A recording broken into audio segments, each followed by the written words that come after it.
चाणक्य नीति चाणक्य द्वारा रचित एक नीति ग्रंथ है जिसमें जीवन को सुखमय और सफल बनाने के लिए उपयोगी सुझाव दिए गए हैं। इस ग्रंथ का मुख्य विषय मानव समाज को जीवन के हर एक पहलू की व्यावहारिक शिक्षा देना है। चाणक्य एक महान ज्ञानी थे जिन्होंने अपनी नीतियों की बदौलत चंद्रगुप्त मौर्य को राजा की गद्दी पर बिठा दिया था। जानिए चाणक्य की कुछ ऐसी महत्वपूर्ण नीतियां जो आपको जीवन के किसी न किसी मोड़ पर काम आ सकती है।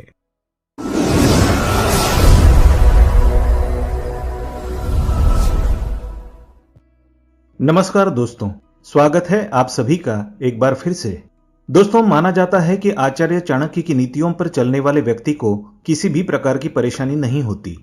ऐसे में आज के इस वीडियो में हम आपको बताएंगे कि धन की सुरक्षा को लेकर आचार्य चाणक्य ने कौन सी बातें बताई हैं।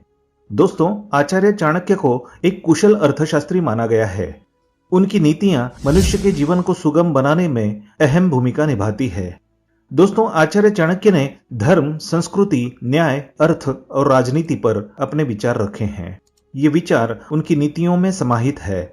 उनकी नीतियों में हर समस्या का समाधान मिलता है। आचार्य चाणक्य के बताए रास्ते पर चलकर मनुष्य चुनौतियों पर आसानी से विजय पा लेता है। दोस्तों, आचार्य चाणक्य ने धन यानी पैसे को संरक्षित रखने और उसे सही तरीके से इस्तेमाल करने के लिए कई बातें बताई हैं। कौन सी बातें बताई, आइए जानते हैं इस वीडियो के माध्यम से। नंबर 1, दोस्तों, आचार्य चाणक्य के अनुसार धन का संचय बेहद जरूरी है। जो व्यक्ति बुरे समय के लिए पैसे को बचाकर रखता है वो बुद्धिमान कहलाता है। उसे संकट के समय में पैसों की दिक्कतों का सामना नहीं करना पड़ता। वहीं जो भोग विलासिता के कारण पैसों को पानी की तरह बहाता है वो बुरे समय में हाथ मलता रह जाता है। दोस्तों, धन अर्थात लक्ष्मी को चंचल कहा गया है।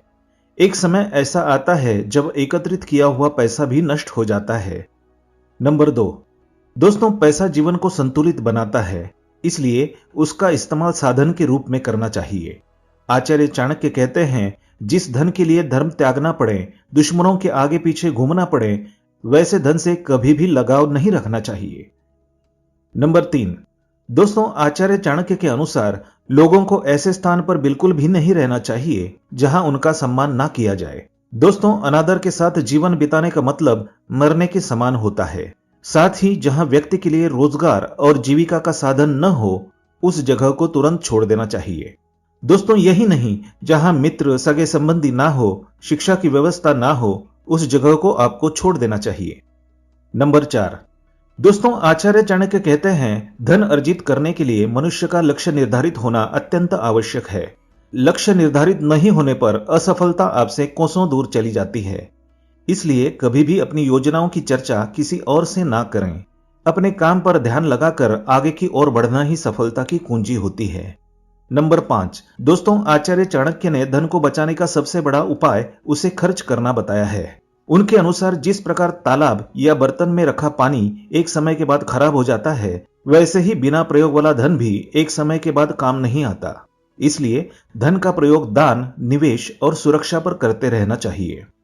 मनुष्य की 4 चीजों की भूख कभी नहीं मिटती: धन, जीवन, वासना और भोजन। इन सब के लिए मनुष्य हमेशा भूखा रहता है। भले उसे ये चीजें कितनी भी मात्रा में मिल जाए, लेकिन उसकी लालसा कभी समाप्त नहीं होती। जीवन के इस लंबे सफर में ये सोचकर चलें कि कभी भी आप पर बुरा समय आ सकता है। इसलिए इसी समय के लिए थोड़ा बहुत धन अवश्य बचाकर रखना चाहिए। जब भी कभी इंसान पर बुरा समय आता है तो उसके अपने भी पराये हो जाते हैं। यदि धन उसके पास हो तो वो उस समय का मुकाबला कर सकता है। बहुत भले बनकर जीवन व्यतीत नहीं किया जा सकता, क्योंकि भले और सीधे आदमी को हर कोई दबा लेता है। उसकी शराफत और ईमानदारी को लोग पागलपन समझते हैं। जैसे जंगल में सीधे पेड़ों को ही पहले काटा जाता है और टेढ़े मेढ़े पेड़ यूं ही खड़े रहते हैं। इसलिए आप इतने सीधे मत बनिए कि लोग आपको लूट कर ही खा जाए। उल्लू दिन में देख नहीं सकता, इसमें भला सूर्य का क्या दोष हो सकता है। करील के पेड़ पर पत्ते नहीं आते और ना ही फूल खिलते हैं, इसमें बसंत ऋतु का क्या दोष हो सकता है। चातक के मुंह में वर्षा की एक बूंद नहीं गिरती, इसमें भला बादल का क्या दोष है। यूं समझ लो कि ये सब कुछ विधाता की देन है।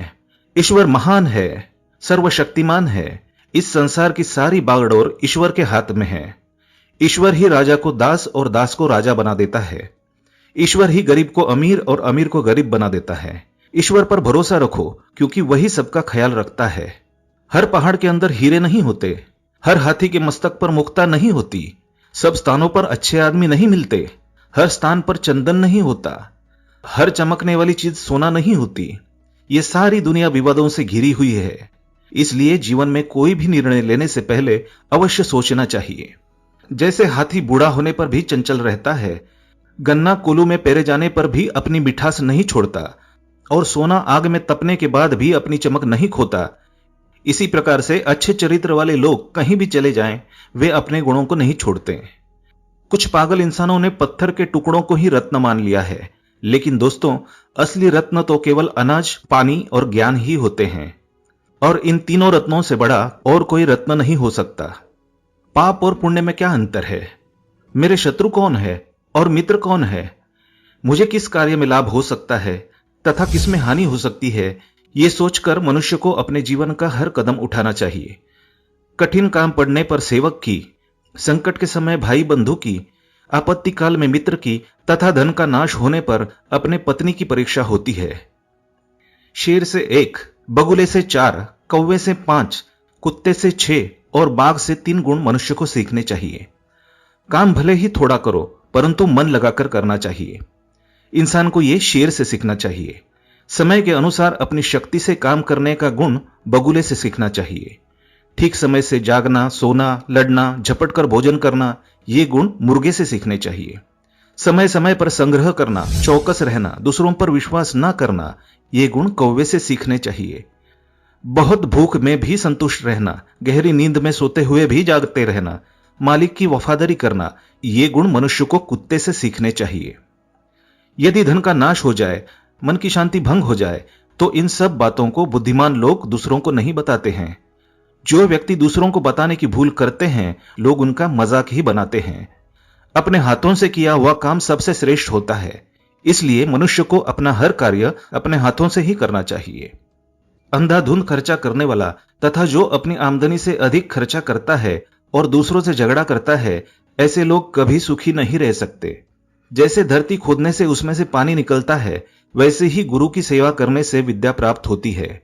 ये बात सदा याद रखें कि गुरु की सेवा के बिना इंसान कभी अच्छी शिक्षा प्राप्त नहीं कर सकता।